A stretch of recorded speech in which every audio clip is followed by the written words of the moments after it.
Terus di balik kaca hotelnya ada kamera. Karungin lo besok. Itu yang terbunuh itu jumlahnya sangat banyak. Itu belum tentu dia intel. Tapi yang beneran intel itu udah pasti lebih ini lagi. Bahkan bisa jadi tahajud juga, bro. Yeah. Kalah, jangan-jangan kalah kita gitu sholat malamnya. We all have our secrets. قد أفلح المؤمنون. Kita lagi ada di Coffee House, ya. Buat teman-teman yang ada di seputar Bekasi, boleh mampir ke Coffee House karena di sini banyak buku-buku bermanfaat yang buat lo ambil. Buku itu jendela ilmu, men. Betul. Ya, Kak? Ya. Makanya kita di sini mau nanya perihal buku. Enggak buku. Oh, enggak. Kita bukan bahas bedah buku. Oh, bukan. Bedah buku kayak kajian. Oke. Udah ada di pinggir kita ya, bukan tengah-tengah. Gua yang di tengah. Nah, kalau bohong dosa kan? Dosa. Iya. Halo, assalamuallam, Bang. Waalaikumsalam. Hari ini gue soal misterius gitu kan. Misterius aja nggak apa-apa. Jadi pakai masker nggak Yakin nih, kelihatan. ngangap nih? Ngap sih. Lama-lama ngap, cobain aja. Nggak apa-apa kok kalau di Tahu kan siapa? Tahu kan? Itu kan Fajar Shadiq. Dia telah menyelesaikan album ketiganya. Oh iya benar. Iya. Duta dong. Oh, bukan. Salon Seven bukan. Gila. Fajar Sadikov. Yeah. Oke, Assalamualaikum warahmatullahi wabarakatuh. Waalaikumsalam warahmatullahi Sehat? wabarakatuh. Sehat. Gimana ya Bang Luki, Bang Pet? Alhamdulillah, Sehat, Her Bang. ya? Alhamdulillah, Her. Kita panggil Bang apa Bung nih? Terserah lu deh, Oke, Bang Bung. Bung, Beng Bong. ya, Bang boleh. Bing Bung. Tapi bukan menabung di bank, bukan. Jualan bocah. Gimana, Pet? Kita Gimana, mau Bang? ngebahas tentang Apa tema hari ini? Tema hari ini sebenarnya tema tentang intelijensi. intelijen. Intelligence. Apakah umat membutuhkan ilmu tentang intelijen?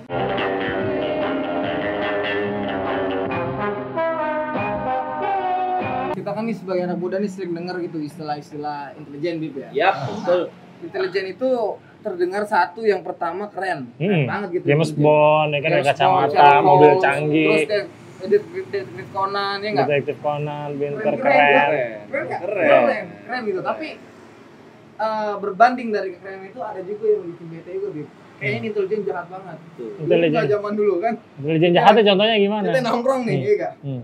Ada BB nggak? Ada BB nggak? Kenapa nggak ada BB aja bisa ditangkap, Bang? Nah, itu dia. Ya kan? Ini dunia, Perlakuan dulu kan? dunia hitam ya. Kok ya? Ada BB nggak? Nggak ada BB nih, temen gue nih. Ini contoh nih, temen gue nggak ada BB. Udah, memang dulu pernah masuk, keluar jadi kang ojek nih. Oke. Masih hidup kali orang ini kalau Yes, nonton di yes, video. yes. Masih hidup sampai dia bilang waktu gue ketemu dia sampai bilang gue udah nggak pakai kok. Gue udah nggak joko lagi, gue udah nggak jadi BD mini lah istilahnya. Gue nggak jadi BD gitu. Yes. Tapi pas dia ngojek tuh masuk tuh Barang. Ada yang BB, masukin ada BB. BB di kantongnya. gitu. Lo masuk lagi. Mm-mm. Tukar Istilahnya- pala apa enggak? Gue gak paham dia itu, tapi jahat, Bib. Di situ kan ada dua tadi, yang pertama keren, James Bond, terus Conan, Sherlock Holmes, keren-keren nih. Ada juga ternyata intelijen yang jahat gitu. Tapi gue sendiri juga kurang ngerti apa sih intelijen itu. Oke, coba. Lalu main oke coba aja. Bang Fajar lah yang jelasin. Masa lu? Oke, mungkin siap. tukang ojek. Makasih Iya. Bang Luki, Bang Pet atas kunjungannya ke Coffee House Masya Allah. Bang. yang sederhana ini. Bu. Bicara soal intelijen, sebenarnya memang ini juga termasuk isu yang saya concern. Saya senang bahas-bahas isu kayak gini sebenarnya. Saya juga suka. Dan saya sering nulis sebenarnya tentang isu ini di berbagai media, termasuk di Kiblatnet. Kiblatnet, Terakhir ya? saya wawancara Pak Suripto. Dia umurnya sekarang 85 tahun. Aduh, Masya Allah. Itu kayak pernah Mantan bin. Mantan ya dulu namanya masih dia dari Bakin. Dulu sebelum Oh Bin iya, namanya Bakin. Dan dia dikenal diketahui emang rekam jejaknya sebagai intelijen, baik sebagai agen lapangan maupun sebagai analis intelijen sangat luar biasa. Nah, pertama kita balik dulu, kalau kita bicara intelijen itu sebenarnya spektrumnya banyak. Kita bisa bicara intelijen sebagai ilmu pengetahuan. Satu ilmu. Jadi pemerintah ketika misalnya bikin sebuah kebijakan itu diantaranya pasti menggunakan ilmu intelijen. Jadi untuk melihat lapangan ya. sebenarnya. betul Lapangan untuk gimana memprediksi apa yang akan terjadi. Kemungkinannya, Bang. Kira-kira kalau bikin kebijakan bakal ada yang nolak atau enggak, gimana cara mengantisipasinya, itu salah satunya cara pakai ilmu intelijen. Tapi kita juga bisa mendefinisikan intelijen spektrum yang lain lagi itu sebagai misalnya sebagai sebuah organisasi atau badan. Kita tahu di setiap pemerintah, setiap negara pasti ada badan intelijennya. Misalnya Indonesia nama apa? Bin. BIN, ada BIN misalnya. Amerika punya, dalam negeri punya FBI, ada di luar negeri ada CIA. Inggris dalam negeri punya MI5. Dalam negeri M5, luar negerinya MI6. Misalnya Pakistan intelijennya juga keren banget, ada namanya ISI dan lain seterusnya. Isi nggak pakai S ya? Nggak pakai S. Pedas. Dingin ya. Nah, kita juga bisa mengenal intelijen itu juga selain sebagai ilmu, sebagai pengetahuan, juga sebagai informasi. Gue dapat info A1 nih. Itu bisa sering dengar kayak gitu. Iya, Nah, itu biasanya Itu termasuk intelijen. termasuk informasi intelijen. Jadi ketika kita bilang ini ada intel bilang begini, itu maksudnya adalah informasi intelijen sebagai informasi. Jadi spektrumnya sangat luas. Nah, tadi bridgingnya dari Mas Lucky adalah ini kita sebagai anak muda nih perlu nggak sih ngertiin intelijen gitu. Nah, tadi saya pengen cerita bahwa tadi di dalam intelijen itu sebenarnya ilmu yang sangat basic dimiliki, harusnya dimiliki oleh setiap manusia. Misalnya gini, misalkan lu berdua pengen mancing nih, mancingnya di mana nih? Misalnya mancing di kali atau mancing di pemancingan. Mancingan nih kalau Kita kan cari tahu. Menggali dong. Betul. Kita mau tahu Iya. kita mancingnya di mana. Oh, misalnya kita diajaknya mancing di laut. Oh, mancing di laut ikannya jenis apa? Iya. Umpan yang dipakai apa? Pancingannya juga beda tuh. Pancingannya beda, pelurnya beda. Beda. Nah, itu adalah sebenarnya kemampuan dasar manusia untuk mengetahui atau melakukan, membuat strategi, merancang untuk melakukan sebuah pekerjaan. Jadi sebenarnya intelijen secara mudah itu seperti itu dikenalnya. Nah, tapi mungkin ada definisi-definisi lain yang lebih rumit, yang lebih jelimet. Itu ya. Ringannya seperti Tapi itu, ringannya men. seperti itu. Kalau kita pengen, Menggali informasi. ya misalnya pengen PDKT sama Ahwat, kan pengen ada tahu, strateginya juga Iya, kan, bener ada sih. taktiknya kan. Kira-kira nih mau Robinya siapa nih? Nah. Mau pakai Ustadz Anu apa Ustadz Ani. ini? Tapi yang Ya paling kan? gampang Ustadz Somad. Abdul Ah, Somad. misalnya kalau misalkan kalau yang ini jaringan Ustadz Abdul Somad Iya, nih. nih. Pakai Ustadz Abdul Somad. Kalau ini jaringan Pak Eko nih. Ya, oke Pak Eko. Gitu. Itu kan ilmu intelijen sebenarnya kan? Iya kan? Itu kan sebenarnya bagian dari ilmu intelijen. Bagaimana kita mencapai sesuatu itu dengan menggunakan taktik-taktik. Sebenarnya Mencari kita- informasi. Iya. betul. Nah, yang paling inti adalah informasi. Dan hari-hari ini orang-orang sering bilang information is a power. Informasi adalah kekuatan. Betul. Ya tadi kan Bung bilang itu information is power gitu. Information is power. Tapi informasi yang seperti apa nih Bung? Kan ada yang info tadi A1 Ya, atau betul. yang hoax itu Ya. kan tersebar di Ah. tengah-tengah kita itu. Benar. Kalau di dalam pengertian masif. intelijen sendiri itu informasi yang diklasifikasikan tadi A1 itu sebenarnya adalah penilaian informasi. Jadi berdasarkan pembawa kabarnya itu diklasifikasikan dari 1 sampai 6. Jadi semakin kecil, semakin 1 itu semakin bagus, semakin terpercaya. Nah, nilai informasinya itu tadi diklasifikasikan sebagai angka dari A sampai E. Semakin A semakin bagus. Jadi informasi yang A1 itu informasi yang sudah terkonfirmasi, pembawa beritanya nilai infonya sangat strategis dan pembawa beritanya juga sangat terpercaya. Jadi info A1 itu udah benar-benar tinggi lah. Informasi yang nilainya sifatnya strategis. Maksudnya begini, Fer. Kalau bicara soal informasi dan kaitan dengan intelijen dan gerakan dakwah, gue tertarik bahas misalnya Masjid Jogokarian. Kalau lu pernah lihat Masjid Jogokarian, lu pernah dengar nggak? Pernah lah di Jogja. Nah iya, maksud gue gitu. Main lu agak jauhan dikit, jadi Nggak jauh banget. wawasan agak naik. Nah, Manado gua di main. Jogja itu Manado. ada masjid namanya Masjid Jogokarian. Masjid Jogokarian itu yang gue suka, itu dia satu kebijakannya saldo 0 rupiah. Jadi setiap dapat duit dari pemasukan dari donatur dari siapapun itu langsung habis dananya diserap buat kepentingan umat. Tapi yang lebih menarik adalah Masjid Jogokarian itu punya data. Dia memetakan siapa aja jamaahnya. Jadi gue pernah dilihatin sama Pak Suripto. bukan Oh bukan, tadi Jazir. Pak Pak Jazir Jogokarian itu ketua DKM Masjid Jogokarian. Itu bagaimana dia melakukan mapping di Masjid Jogokarian itu pakai peta. Itu bahkan sampai detail ke rumah-rumahnya dan ditandai setiap rumahnya itu siapa aja. Misalnya yang rajin ke masjid tuh dikasih tanda, dikasih pin warna hijau. Kalau dia ke masjidnya warga situ tapi ke masjidnya jarang-jarang warna kuning. Oh dia nggak pernah sholat warna merah. Nah contohnya Lampu begitu. merah ya? Nah itu dan yang dia targetnya bukan bagaimana soal yang hijau aja tapi yang kuning juga disapa. Program yang buat yang orang Merah. jalan ke masjid itu apa? Jadi program itu menyeluruh tuh, bukan cuma buat jamaah masjid aja. Serius? Bukan cuma buat orang yang rajin ke masjid aja. Itu salah satu contoh bagaimana informasi itu digunakan untuk kepentingan dakwah. Nah, ini masih banyak lagi contohnya. Kita bisa melakukan bisa bahas di lain kesempatan. Oke. Cuman soal intelijen ini menarik. Intinya adalah informasi itu sangat berkaitan dengan intelijen. Oke. Kalau kita tahu banyak hal, maka kita bisa bikin banyak program yang menarik. Nah, ini yang pengen gue tekankan di sini bahwa gerakan dakwah itu juga harus punya kemampuan intelijen. Boleh gua potong sebentar? Boleh. Boleh. Bukan. Jadi intelijen sendiri ini ada nggak sih kaitan atau irisannya dengan umat Islam atau tentang pergerakan dakwah? Ya, bagus. Jadi kalau misalkan pertanyaan ini sebenarnya juga gue tanyakan ke Pak Suripto, dan Pak Suripto jawabnya dengan baik. Kalau kita mau lihat aplikasi intelijen di dalam gerakan dakwah, ya kita coba baca sejarah.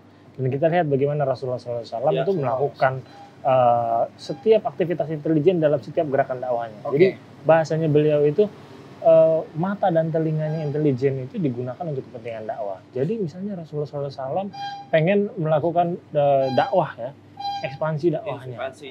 Itu dengan pendekatan intelijen, itu suku-suku itu nggak asal datang main gabruk didatangin, Itu ada dilihat pendekatan sukunya. Misalnya gini, oh kalau dia suku ini siapa kira-kira yang udah masuk Islam duluan, punya garis keturunan sehingga jadi dekat gitu. Sahabat yang diutus berbicara ke sana. Lebih memudahkan jadi ya. Betul. Efektif ya. Jadi lebih efektif. Terus kemudian juga pemilihan tempat.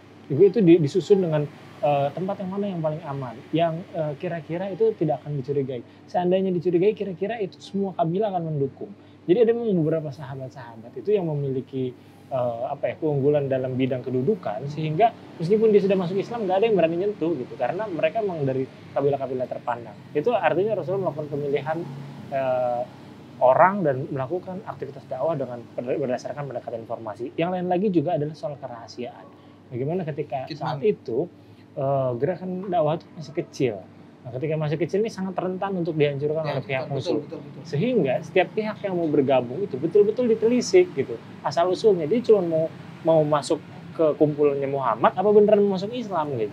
Jadi misalnya ketika ente baca kisahnya Abu Zar itu ketika mau masuk Islam itu dites suruh nunggu di masjid 3 hari sama Ali.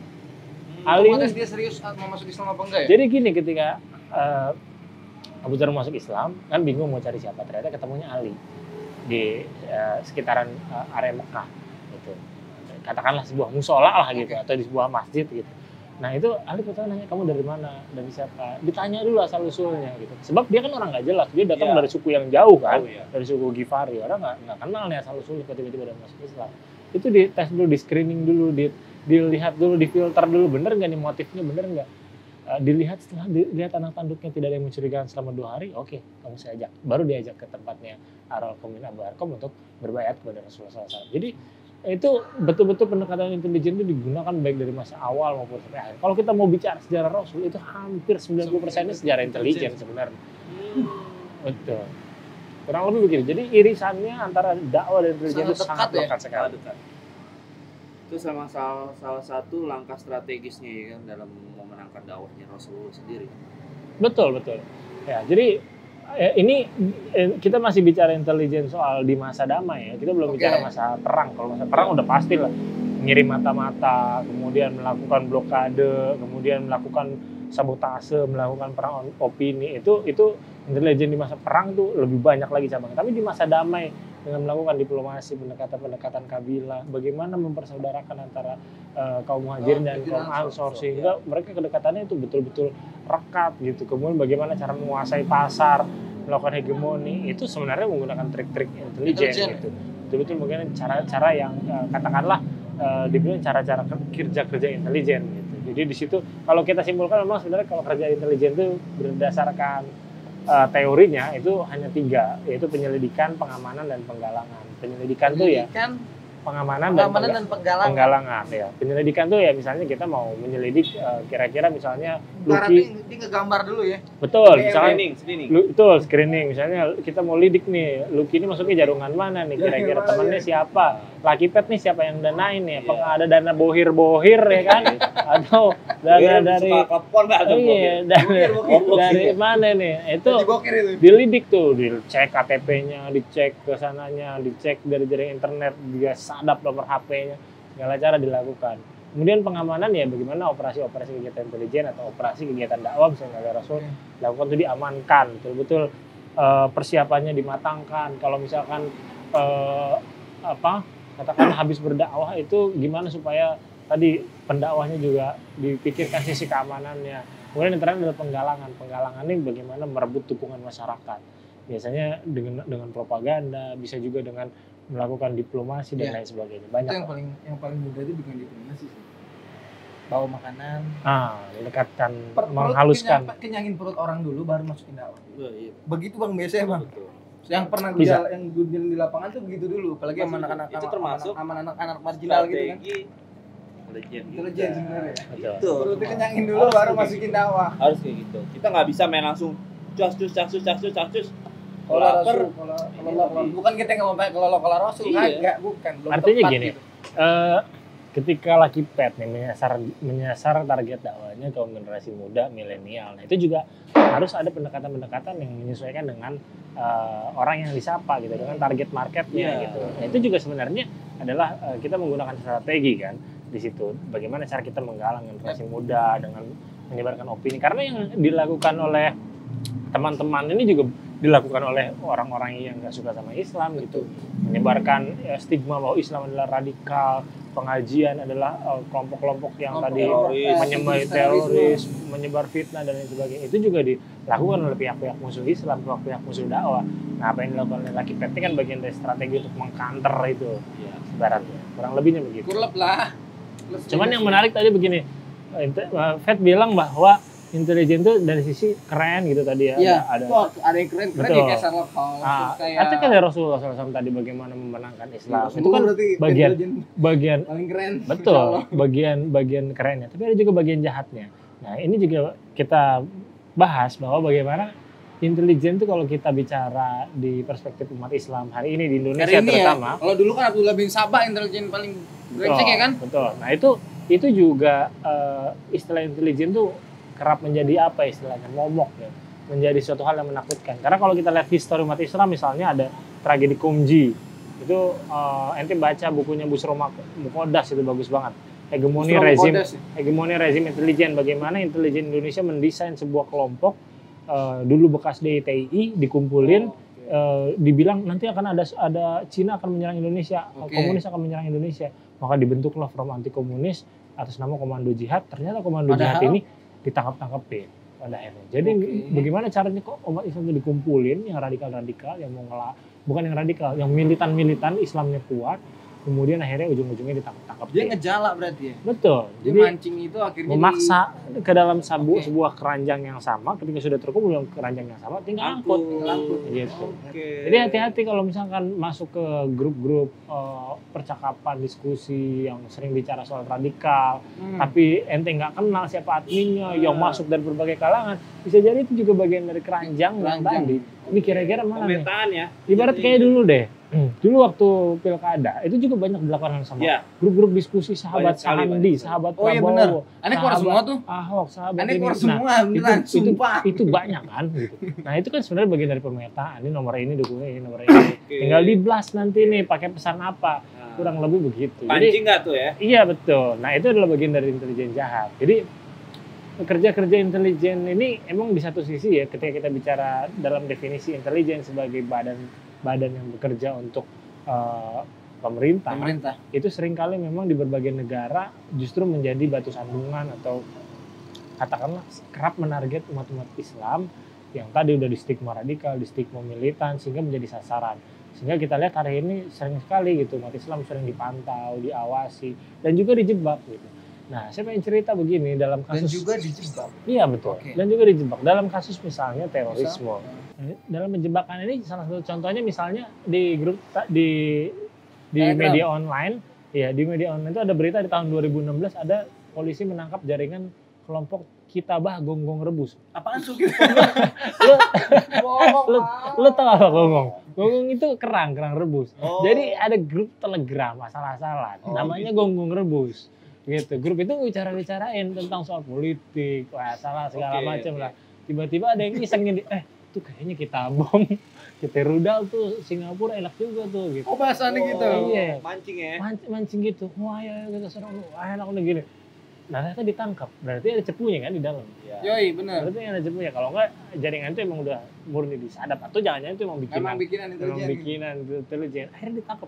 Gue juga ketawa waktu gue sidang itu. Waktu sidang hadir di sidang Kitabah Gonggong Rebus ini. Orangnya nggak ngerti apa-apa bro, bener bro. Ini lucu. Nih, asli. Lu boleh ketawa nggak? Ini kalau di sidang di pengadilan pun, ya pengadilan ini pembuka kasus kitab gonggong rebus. Apa? Abang gonggong rebus. Gue ketawa pasti. Itu gue jaksanya ketawa juga gue rasa. Itu bahasa apaan sih? Ini bertahun-tahun Sekretari. gonggong itu. Gonggong itu istilah terkenal lah, itu biasa di Gonggong tuh di wilayah bawa pesisir tuh. anjing loh. Enggak. Di Gua wilayah salah ya. di wilayah pesisir tuh emang kerang biasa dimakan buat direbusan gitu. Nah itu kita sidang juga ketawa-tawa, temen kita yang hadir juga di situ orangnya nggak ada yang ngerti apa ngerti agama juga enggak, artinya emang cuman semangat, ada yang ngajak ke grup, Girohnya ya. iya tiba-tiba iseng, tuh kayaknya asik tuh ngebom itu, cuman bercanda doang gitu. Orang awam bro, orang awam itu konyol ya. Atau kalau misalkan lu punya banyak waktu, Itu adminnya kena kan? enggak Enggak ada ya? artinya enggak kena. Lu nggak punya banyak waktu ya. Iya loh. Kalau punya banyak waktu, cobalah hadir di sidang-sidang teroris. Lo lihat itu banyak banget kejanggalan, dan kalau ngelihat ternyata kita menganggap wah teroris itu orang yang militer segala macam. Ternyata faktanya di lapangan tuh banyak orang-orang yang salah tangkap juga. Yang orang nggak ngerti malah. Orang nggak ngerti dan kasus setup atau penjebakan tuh banyak lagi, misalnya kasus Nanto di Tanah Abang dulu. Habis bagi-bagiin hewan kurban tiba-tiba diculik. Kenapa dia diculik? Sebelumnya ada yang nginep bareng sama dia. Nah orang yang nginep ini siapa? Ini nggak ada yang tahu. Nggak ada yang kenal. Nggak ada yang kenal, tiba-tiba natep bawa BB kan, tiba-tiba akhirnya ditangkap, ditaruh dianggap situ. kait-kaitkan. Nah itu kasus-kasus kayak gitu banyak juga. Dan lu cerita tadi misalnya kasus kayak apa di dunia hitam tuh, Iya. orang udah nggak make, terus kemudian Kena, tadi temen gua kena, dimasukin sama BB, nggak Iya, nggak BB-nya ngerti foto dari di mana. jaket. Tiba-tiba BB ada siapa di depan di ada razia, kemudian ditangkap. Nah hal-hal kayak gitu tuh di dunia kriminal biasa aja banyak gitu. Banyak banget. Apalagi di dunia aktivis Islam yang menganggap Islam ini sebagai sebuah market tertentu untuk diambil keuntungan. Dan mereka memang ada yang konfrontasi juga ya untuk masuki ke kita gitu. Jadi dia sebenarnya mereka tahu kayak gue dulu di satu tempat nih di daerah Jakarta Barat itu satu tempat komplek itu ya kita pada pakau semua dan polisi datang itu juga buat pakau. Iya. Make nggak bakalan ditangkap di situ nggak mungkin gitu. Tapi di luar mungkin iya. Nah, Jadi mungkin di Islam sendiri pun ada yang seperti itu juga. Nah, kalau kayak yang begitu, misalnya intelijennya jenggotan, jual herbal gitu ada ya. Gue sampai Gimana? pernah kemarin ke mana? Di bandara ya. Di bandara mungkin itu satuan polisi semua ya. Itu ada yang jenggotan, Pet. Dan dia di check-innya itu beda sendiri. Karena apa? Bawa senjata, cuy. Sekoper tuh senjata. Periksain semuanya terakhir. Itu di Ngatung tuh anaknya. film Manhunt, di film Manhunt. Bukan. Oh, bukan. Gue Oh lu. pengalaman nyata. keluar kota. Gue lihat kayak gitu. Dia pakai jenggotan, ngatung. Pada periksa sendiri dia. Kita sendiri, gue taruh senjata. Oh polisi. Dan gue sendiri. Tahunya dari mana polisi? Karena dia pakai seragam. Pakai senjata, bawa senjata. Apa dan karena tangkap. bawa senjata? Polisi ya, dia jadi ada kayak sekelompok gitu jadinya. Oh. Itu pakai seragam nggak? Enggak. Enggak. Artinya sih cuma mau bilang gini bahwa polisi yang pakai seragam aja sebenarnya atau yang teridentifikasi sebagai polisi, gue yakin kalau yang kayak gitu itu belum tentu dia intel. Tapi yang beneran intel itu udah pasti lebih ini lagi. Bahkan bisa jadi tahajud juga, bro. Iya. Kalah, jangan-jangan kalah kita gitu sholat malamnya. Gue juga sempat ngeliat video sih. Video penangkapan dibilangnya teroris ya. Nah itu pas abis sholat. Oh itu banyak. Itu Iya. gamisan. Oh iya. Ada CCTV-nya. Gue pernah lihat. Gamisan. Itu di daerah mana? Karena itu dibongkar CCTV masjidnya dibuka. Iya. Dia bisa sholat langsung disergap gitu, dijagain di pintu keluar. Pakai mobil kan? Iya. Padahal ternyata yang lagi sholat tuh bukan. Enggak, jadi dia ikut sholat. Oke. Ikut sholat, Pakai habis gamis, sholat, men. langsung nyekap. Oh langsung Gitu. nyekap yang ikut sholat nih intelnya. Iya. Pakai gamis. Pakai gamis. Jual herbal nggak dia? Jual herbal nggak? Coba Banyak. Banyak. Cuman Apa hati-hati jangan asal main to the ball intel lu ya. Jangan sampai kayak begitu. Dan di Ahwat pun ada ya. Wah itu lebih banyak Nah lagi. itu, gue menarik nih gue nih. Jadi Soalnya banyak anak-anak muda kayak gue nih terjebak di sana bang. terjebak apa ya? Terjebak misalnya dijebak sama model-modelan yang dia kan teman-teman ukti-ukti nih kan.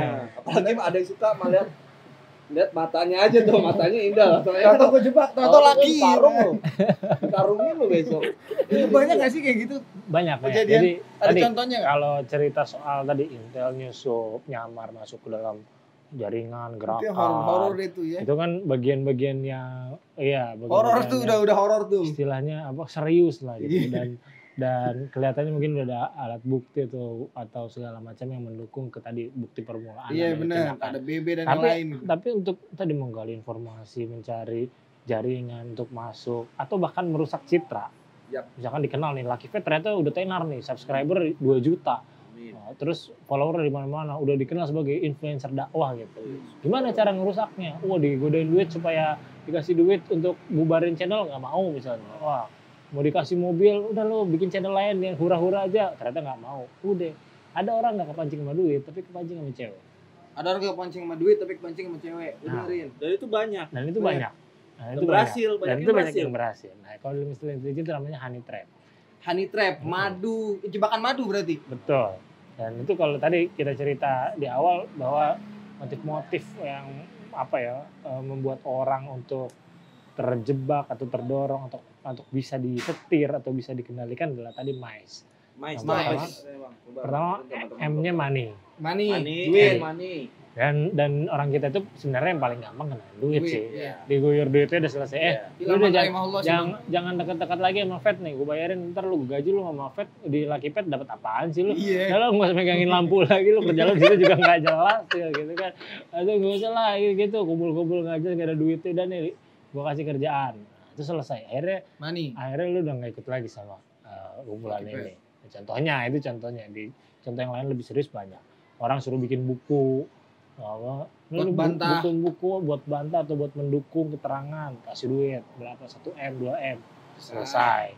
Banyak urusan duit nih paling umum dan paling banyak diterima banyak orang karena siapa yang nggak butuh duit gitu. Dan buat orang tradisi sih sebenarnya kalau di sini di seluruh dunia mas. Betul dan ini yang paling lazim orang pasti nyoba itu coba duit dulu, kasih duit dulu, kalau duit ngemban baru cari yang lain. Kedua, itu ideologi itu. Ideologi tadi misalkan ya, kalau lu udah punya intens atau punya kecenderungan, punya loyalitas terhadap misalnya terhadap partai lah gitu. Sekarang kan banyak yang begitu kan. Sebuah misalkan lu orang kiri gitu, ternyata bagaimana cara ngancurinnya? Ya lu masukin lewat ideologinya. Ideologi itu jadi motif untuk mendorong orang tersebut gitu. Misalkan kita lihat untuk ikut sama kita gitu kan. Misalnya ada partai tertentu, nggak suka sama partai tertentu, ya mantan partainya dipakai. Ini kayak hari-hari ini. Banyak nih. Hari-hari ini. Lagi ya kan? happening nih. Nah, ini hype. Kemudian yang ketiga adalah Pink Floyd. Yang ketiga adalah compromise. Compromise itu yang ketiga. Compromise itu ya tadi gimana cara musuh kita ini dibuat nggak berdaya. Ininya caranya kayak gimana aja. nih? Yang paling pertama tadi honey trap. Cewek, pakai cewek. Jadi lah haula wala quwata illa billah. Apa? Lanjut, pecut. Lanjut, pecut. Ya. Lanjut nggak apa-apa, cuek deh. Poles. Udah. Tapi udah serius. Oke. Nah yang Bang Pecut deh. Main pecut. Yang C adalah compromise. Compromise itu banyak caranya. Yang intinya adalah gimana caranya supaya musuh atau lawan atau pihak yang kita target itu terkompromikan atau kita taklukkan. Salah satunya misalnya dengan perempuan. Ya kita kasih perempuan, ada orang nggak laku sama duit tapi dikasih perempuan mau. Goyang juga ya. Ya. Atau dikasih perempuan tapi dia ngumpet-ngumpet terus dijebak, ada kamera. Dikasih perempuan ternyata banyak yang mau, dijebak dan lain sebagainya segala macam.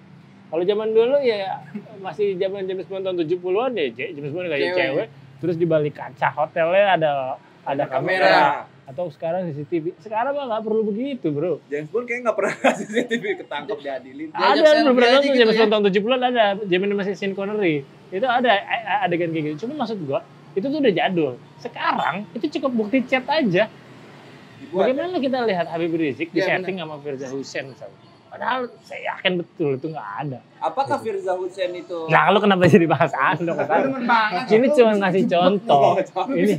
Ini cuma ngasih contoh bahwa sekarang itu untuk mengkompromis orang itu nggak usah perlu yang ada ceweknya beneran, cuma bukti chat palsu aja bisa. Hari ini begitu ya. Mungkin emang jatuhin Fed nih, gua nggak suka nih, udah nih sikat nih. Ya kan dakwah nih, kasih aja nih.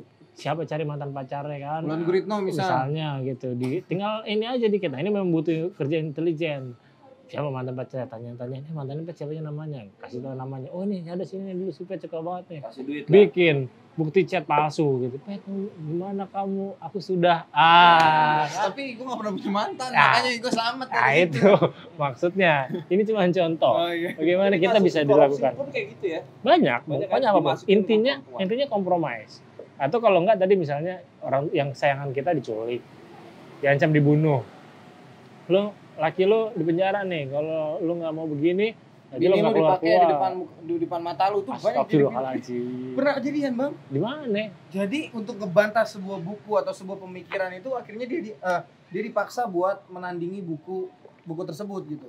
Kalau si Fulan ini nggak mau bikin buku buat ngebantah buku yang udah menyudutkan pemerintah atau penguasa hari itu, maka dari uang dia nggak bisa kena.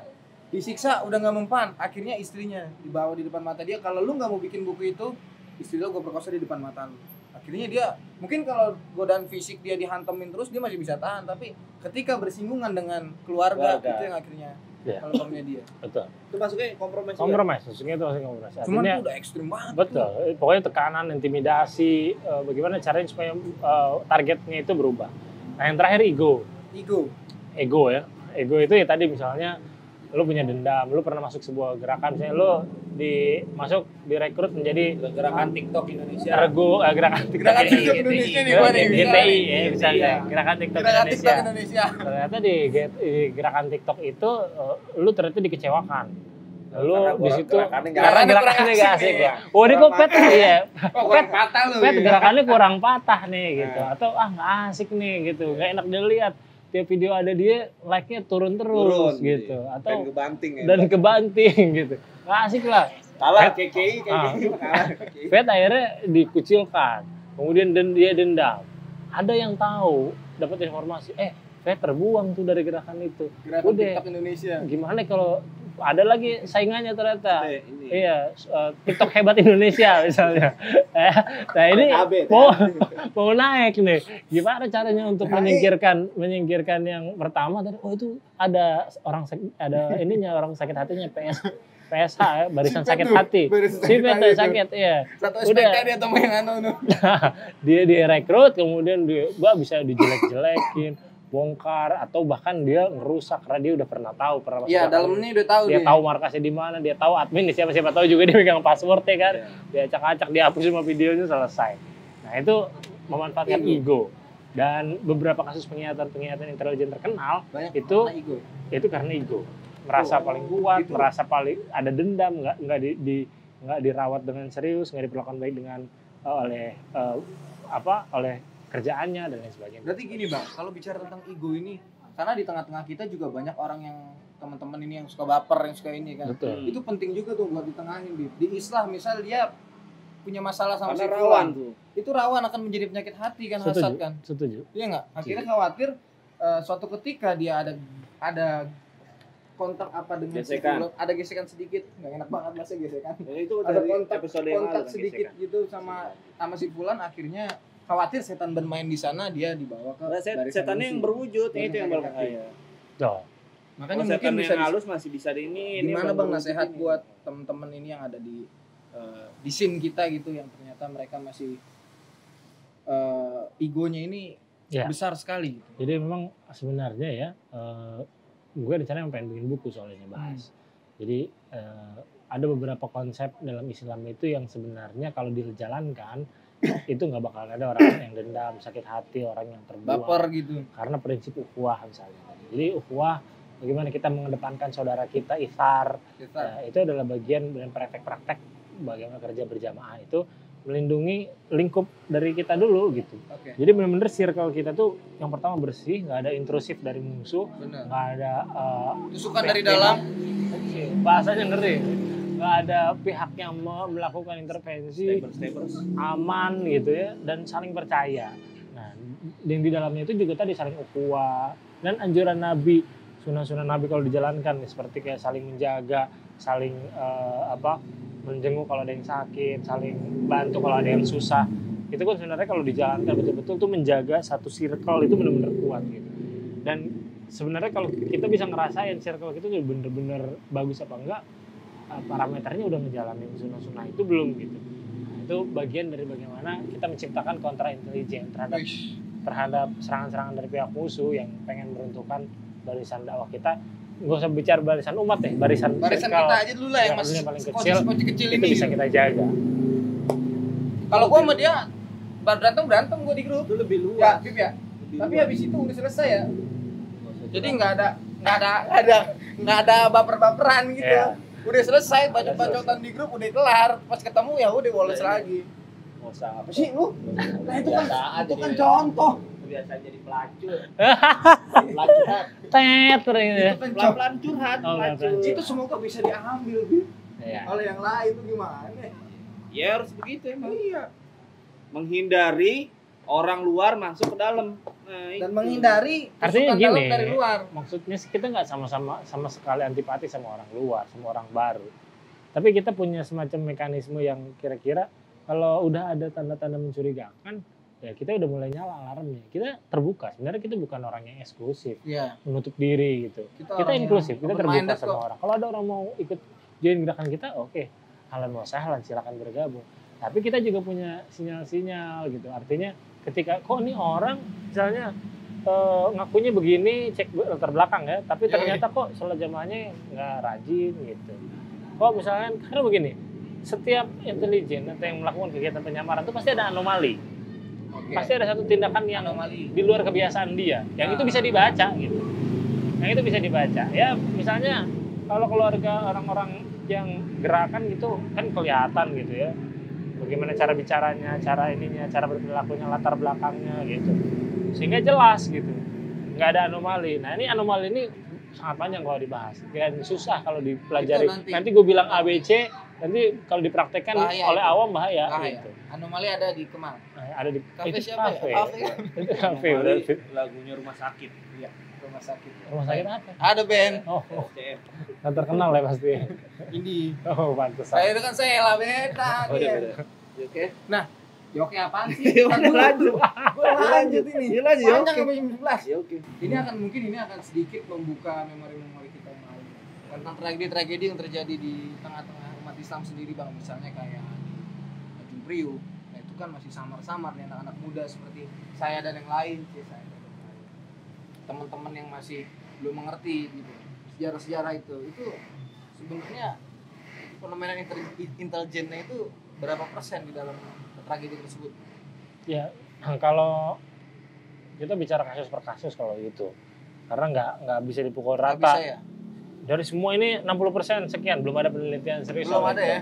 Jadi kalau ditanya persentase, jadi kita harus bicara soal kasus per kasus. Misalnya kalau Komji memang dari awal diinisiasi dibikinnya Komji, Komando Jihad itu, memang tadi kalau dalam bahasa teorinya ini adalah selain ada deradikalisasi, yang bagaimana agar orang tidak radikal, tapi ada juga radikalisasi. Yang sengaja memang orang dibuat menjadi radikal. Betul, dibuat radikal, dibuat panas, sehingga berkumpul dalam satu kerumunan, kemudian kerumunan itu membuat sebuah gerakan. Nah, itu akhirnya kemudian ketika sudah membuat gerakan, sudah ada pasalnya yang disiapkan untuk penangkap. Nah, kemudian dalam kasus Tanjung Priok, waktu itu memang rezimnya rezim militer gitu. Memang ada provokasi, kalau lihat cerita sejarahnya bagaimana, cerita itu kan bermula ketika di sebuah masjid diumumkan ada ulama namanya Amir Biki. Amir Biki yang Itu 84 ya ceramah terjadi. kencang anti Pancasila. Kemudian tiba-tiba ada anggota Koramil masuk nggak ngelepas sepatu masuk ke masjid tempel. Ada yang negur, marah, kemudian terjadi perkelahian, kemudian ujung-ujungnya motor dibakar. Besoknya ditempur, diserbu masjidnya, jamaahnya juga.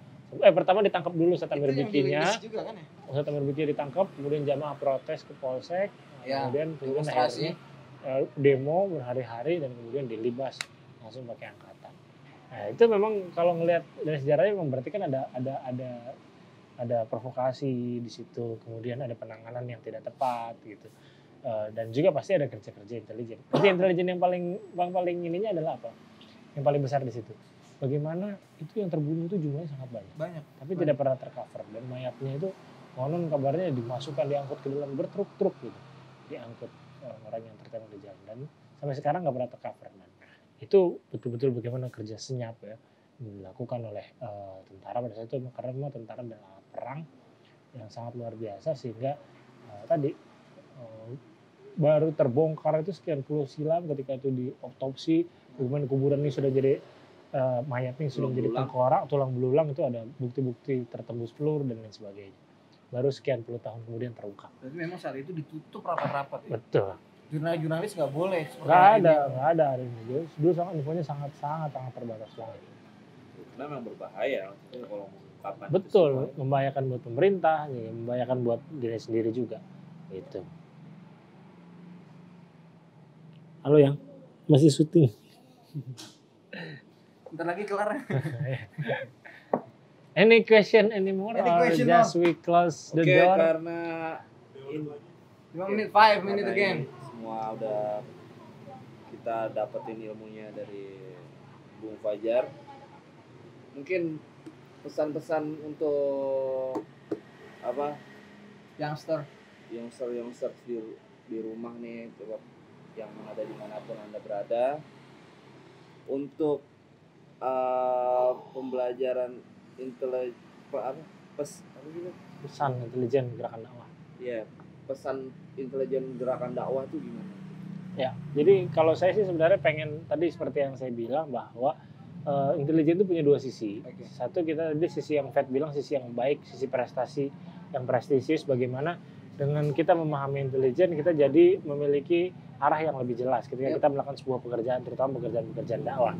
Jadi pekerjaan dakwah itu tidak sporadis gitu, tapi terukur, tersistematis, berdasarkan informasi-informasi yang akurat, berdasarkan data dan dilakukan dengan tepat dan cepat. Nah, yang kedua di sisi lain kita memahami bahwa di satu sisi ada dilema bagaimana intelijen juga bekerja mencoba untuk melemahkan gerakan Islam. Intelijen dimaksud adalah baik intelijen pihak asing maupun intelijen pihak luar. Dan ini kita harus pahami gitu. Kita harus memahami ada upaya-upaya untuk mengkerdilkan, menyudutkan setiap aktivitas Islam dan juga para aktivisnya gitu.